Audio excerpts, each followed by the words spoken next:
নারীর নেতৃত্ব কোরআনের পরিপন্থী বললেন জামায়াতের মহিলা বিভাগের সেক্রেটারি।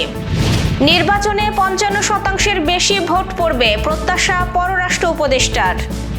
বিকাশ নগদ রকেটে ১,০০০ টাকার বেশি লেনদেন করা যাবে না। ১৮ কোটি লোকের আইন শৃঙ্খলা রক্ষা করা ডিফিকাল্ট কাজ বললেন স্বরাষ্ট্র উপদেষ্টা। জোটের পরিণতি কি হবে তা নির্বাচনের পর দেখা যাবে মন্তব্য নাহিদের। যশোরে তারেক রহমানের সমাবেশে ৩ স্তরের নিরাপত্তা, ৫০০ পুলিশ মোতায়েন। বিশ্বকাপের দুঃখ ভুলতে বিসিবির নতুন উদ্যোগ। দর্শক, আমাদের রাতের আয়োজনে আপনাদের সাথে আছি আমি স্বপ্না দেবনাথ। শুনছিলেন প্রধান শিরোনাম। এছাড়াও রয়েছে দক্ষিণ পশ্চিমাঞ্চলের রাজনৈতিক, সামাজিক, অর্থনৈতিক ক্ষেত্রের বিভিন্ন গুরুত্বপূর্ণ খবর। বিস্তারিততে যাওয়ার আগে আপডেট খবর পেতে গ্রামীণ কাগজের ইউটিউব চ্যানেল সাবস্ক্রাইব এবং ফেসবুক পেজ ফলো করে রাখুন।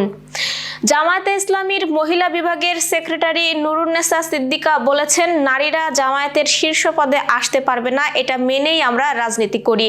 আজ রাজধানীর আগারগাঁওয়ে নির্বাচন কমিশন ভবনে সাংবাদিকদের এসব কথা বলেন নুরুন্নেসা সিদ্দিকে। কোরআনের ব্যাখ্যা দিয়ে তিনি বলেন, নারীর নেতৃত্ব কোরআনের পরিপন্থী। নারীদের পরিচালনা করবে পুরুষ। ইসলাম ধর্ম অনুযায়ী পুরুষ হলো নারীর পরিচালক। যেহেতু জামায়াত একটি ইসলামী সংগঠন, তাই কোনো ইসলামী সংগঠনে নারীরা পরিচালক হতে পারবে না, শীর্ষ পদে যেতে পারবে না। এর আগে প্রধান নির্বাচন কমিশনার এএমএম নাসির উদ্দিনের সঙ্গে বৈঠক করেন জামায়াতের নেতারা। বৈঠক শেষে বাংলাদেশ জামায়াতে ইসলামীর সহকারী সেক্রেটারি জেনারেল এহসানুল মাহবুব জুবায়ের বলেন, দলের নারী কর্মীরা ভোটের প্রচারণায় গেলে বিভিন্ন রকমের হুমকি দেওয়া হচ্ছে। এই বিষয়ে ইসির কার্যকর পদক্ষেপ নেওয়ার দাবি জানানো হয়েছে। জামায়াত আমির ডাক্তার শফিকুর রহমানের অ্যাকাউন্ট হ্যাকের বিষয়টিও গ্রহণযোগ্য নয় বলে ইসিকে জানিয়েছে তারা। আসন্ন ত্রয়োদশ জাতীয় সংসদ নির্বাচনে ৫৫% বেশি ভোট পড়বে এমন প্রত্যাশা ব্যক্ত করেছেন পররাষ্ট্র উপদেষ্টা তৌহিদ হোসেন। তিনি নির্বাচনকালীন বিক্ষিপ্ত বা বিচ্ছিন্ন সহিংসতা হতে পারে বলেও আশঙ্কা প্রকাশ করেছেন। আজ এমআরডিআই ও diplomatic correspondent association Bangladesh DCAB আয়োজিত এক প্রশিক্ষণের সমাপনী অনুষ্ঠানে এমন আশঙ্কার কথা বলেন। পররাষ্ট্র উপদেষ্টা বলেন, আসছে জাতীয় নির্বাচনে বিক্ষিপ্ত বা বিচ্ছিন্ন সহিংসতা হতে পারে, কিন্তু তারপরও বাংলাদেশের মানুষ শান্তিপূর্ণ নির্বাচনের প্রত্যাশা করছে। ৯১-এর প্রতিদ্বন্দ্বিতাপূর্ণ নির্বাচনের উদাহরণ টেনে পররাষ্ট্র উপদেষ্টা বলেন, সেই নির্বাচনে ৫৫% ভোট পড়েছিল। আমার বিশ্বাস ১২ তারিখের নির্বাচনে সেটা ছাড়িয়ে যাবে। আসন্ন জাতীয় সংসদ নির্বাচন উপলক্ষে মোবাইল ব্যাংকিং সেবা ও ইন্টারনেট ব্যাংকিং এর কিছু লেনদেনে সাময়িকভাবে সীমিত করার সিদ্ধান্ত নেওয়া হয়েছে। এ সময় বিকাশ, রকেট, নগদ সহ এমএফএসে একজন গ্রাহক দিনে সর্বোচ্চ ১০,০০০ টাকা লেনদেন করতে পারবেন। প্রতিটি লেনদেনের সীমা হবে সর্বোচ্চ ১,০০০ টাকা। বাংলাদেশ ব্যাংকের দায়িত্বশীল সূত্র এই তথ্য জানিয়েছে। তার তথ্য অনুযায়ী ৮ থেকে ১৩ ফেব্রুয়ারি পর্যন্ত এই সীমা কার্যকর থাকবে। একই সময়ে ব্যাংকের অ্যাপস ও ইন্টারনেট ব্যাংকিং ব্যবহার করে ব্যক্তি থেকে ব্যক্তি টাকা স্থানান্তর সাময়িকভাবে বন্ধ রাখারও প্রস্তুতি নেওয়া হচ্ছে। বর্তমানে এমএফএস গ্রাহকরা দিনে সর্বোচ্চ ৫০,০০০ টাকা এবং মাসে ৩ লাখ টাকা পর্যন্ত লেনদেন করতে পারেন। নির্বাচনে ভোটারদের প্রভাবিত করতে অর্থের অপব্যবহার ঠেকাতে নির্বাচন কমিশনের চাহিদার পরিপ্রেক্ষিতে বাংলাদেশ ফিনান্সিয়াল ইন্টেলিজেন্স ইউনিট প্রস্তাবনা দিয়েছে। প্রস্তাবনা বাস্তবায়নে বাংলাদেশ ব্যাংক প্রস্তুতি নিচ্ছে, তবে প্রয়োজন অনুযায়ী সীমার অঙ্ক সামান্য পরিবর্তিত হতে পারে।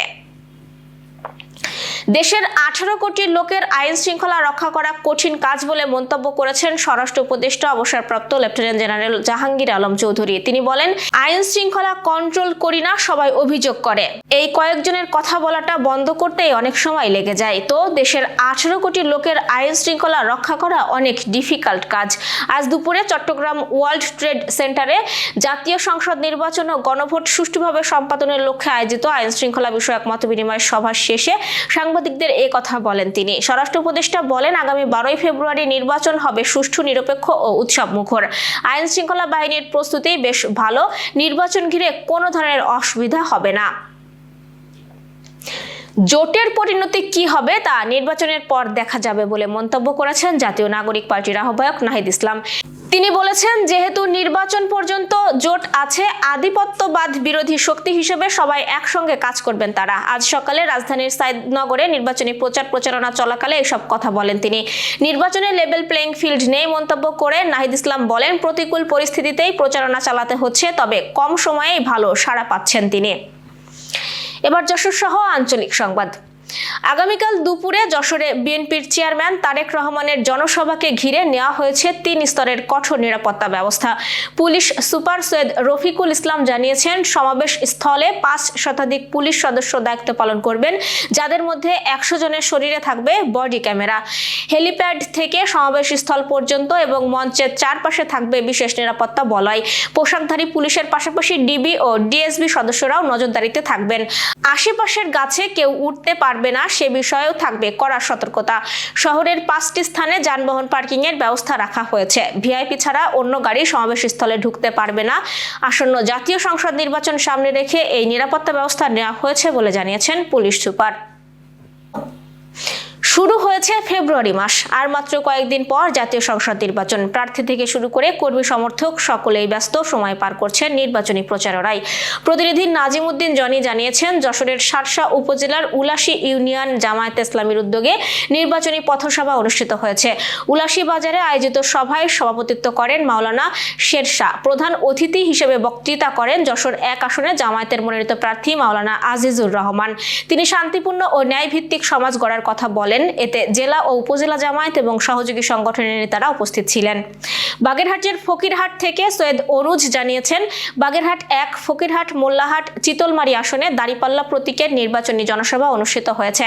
আজ বিকেলে বুড়ির বটতলা ঈদগাহ ময়দানে এই জনসভায় প্রধান অতিথির বক্তব্য রাখেন বাগেরহাট 1 আসনের বাংলাদেশ জামায়াতে ইসলামী সংসদ সদস্য প্রার্থী অধ্যক্ষ মাওলানা মশিউর রহমান খান। বহিরদিয়া মনসা ইউনিয়নের সভাপতি অধ্যাপক ফরহাদ হোসেনের সভাপতিত্বে এই অনুষ্ঠান হয়। সাতক্ষীরা পাটকেলঘাটা থেকে আশরাফ আলী জানিয়েছেন, তালা উপজেলায় কর্মরত সাংবাদিকদের সঙ্গে মতবিনিময় সভা হয়েছে। আজ দুপুরে তালা উপজেলা ধানের শীষ প্রতীকের নির্বাচনী পরিচালনা কমিটির উদ্যোগে ধানের শীষের অস্থায়ী কার্যালয়ে এই সভা অনুষ্ঠিত হয়। সভায় প্রধান অতিথির বক্তব্য রাখেন কেন্দ্রীয় বিএনপির প্রকাশনা বিষয়ক সম্পাদক ও তালা কলারুয়া আসনের সাবেক সংসদ সদস্য ধানের শীষের প্রার্থী হাবিবুল ইসলাম হাবিব। মনিরামপুর থেকে অমরেশ বিশ্বাস জানিয়েছেন, যশোর 5 আসনে বিএনপির এমপি প্রার্থী রশিদ বিন ওয়াক্কাস মনিরামপুর উপজেলার ঝাপা ও চালুয়াহাটি ইউনিয়নের বিভিন্ন এলাকায় নির্বাচনী প্রচারণা ও পথসভা করেছেন। তার প্রচারণা ঘিরে স্থানীয় নেতাকর্মীদের মধ্যে উৎসাহ ও উদ্দীপনা ছিল। আজ দিনব্যাপী ঝাপা ইউনিয়নের চণ্ডীপুর, খালিয়া, কোমলপুর, জোকা, ষোলখাদা ও ঝাপা বাজারে ধারাবাহিকভাবে এসব পথসভা অনুষ্ঠিত হয়। এছাড়াও চালুয়াহাটি ইউনিয়নের নেঙ্গুরহাট বাজারে প্রচার মিছিল বের হয়। যশোরের অভয়নগরে 3 দিনব্যাপী কৃষি প্রযুক্তি মেলার উদ্বোধন হয়েছে। কৃষি সম্প্রসারণ অধিদপ্তরের আয়োজনে আজ নওপাড়া শঙ্করপাশা সরকারি মাধ্যমিক বিদ্যালয় মাঠে কৃষি কর্মকর্তা লাভলি খাতুনের সভাপতিত্বে কৃষি মেলার উদ্বোধন করেন যশোর জেলা কৃষি সম্প্রসারণ অধিদপ্তরের উপপরিচালক মোশাররফ হোসেন। মেলায় কৃষি প্রযুক্তির উপর 13টি স্টল বসানো হয়েছে বলে জানিয়েছেন আমাদের প্রতিনিধি জাকির হোসেন হৃদয়। জাতীয় সংসদ নির্বাচন ও গণভোট 2026 উপলক্ষে পোস্টাল ব্যালট বাক্স বন্ধ কার্যক্রম অনুষ্ঠিত হয়েছে সুনামগঞ্জে। আমাদের প্রতিনিধি মুশফিকুর রহমান স্বপন জানিয়েছেন, রিটার্নিং কর্মকর্তার কার্যালয়ে আয়োজনে জেলা সমবায় কক্ষে পোস্টাল ব্যালট বাক্স বন্ধ কার্যক্রম অনুষ্ঠানে উপস্থিত ছিলেন রিটার্নিং কর্মকর্তা ডক্টর মোহাম্মদ ইলিয়াস মিয়া। এ সময় সুনামগঞ্জের 5টি আসনের এমপি পদপ্রার্থী ও প্রার্থীদের প্রতিনিধি সহ জেলা নির্বাচন অফিসের কর্মকর্তা এবং বিভিন্ন প্রিন্ট ও ইলেকট্রনিক মিডিয়ার গণমাধ্যম কর্মীরা উপস্থিত ছিলেন। Renaissance hospital and diagnostic centre. রেনেসাতেই মিলছে কম খরচে উন্নত সেবা, তাই নিশ্চিন্তে আমাদের সেবা নিন, সুস্থ থাকুন। Renaissance hospital and diagnostic centre, সদর হাসপাতাল মোড়, দরাটানা, যশোর। দর্শক, শেষ করব খেলার সংবাদ দিয়ে। টি-20 বিশ্বকাপে বাংলাদেশ অংশ না নেওয়ায় ক্রিকেটারদের প্রতিযোগিতামূলক ক্রিকেটে রাখতেই বিসিবি আয়োজন করেছে নতুন ঘরোয়া টুর্নামেন্ট অদম্য বাংলাদেশ টি-20 কাপ 2026। 3টি দল খেলবে, ধূমকেতু একাদশ, দুর্বার একাদশ এবং দুরন্ত একাদশ। প্রায় 2,50,00,000 টাকার প্রাইজ মানি ও ম্যাচ ফি থাকছে। 5, 6 ও 7 ফেব্রুয়ারি লিগ ম্যাচ এবং 9 ফেব্রুয়ারি ফাইনাল। মিরপুর শেরে বাংলা স্টেডিয়ামে অনুষ্ঠিত হবে এই খেলা। প্রতিদিন বিকেল 4টায় সাংস্কৃতিক অনুষ্ঠান, ম্যাচ শুরু সন্ধ্যা 6টায়। টিকিট মূল্য 100 থেকে 1000 টাকা। দর্শক, এই ছিল আজকের রাতের আয়োজন। এরপর সকালের খবর দেখার আমন্ত্রণ জানাচ্ছি। শীতে পরিবারের বয়স্ক ও শিশু সদস্যদের বাড়তি যত্ন নিন, সতর্ক থাকুন ডেঙ্গু প্রতিরোধেও। শুভরাত্রি।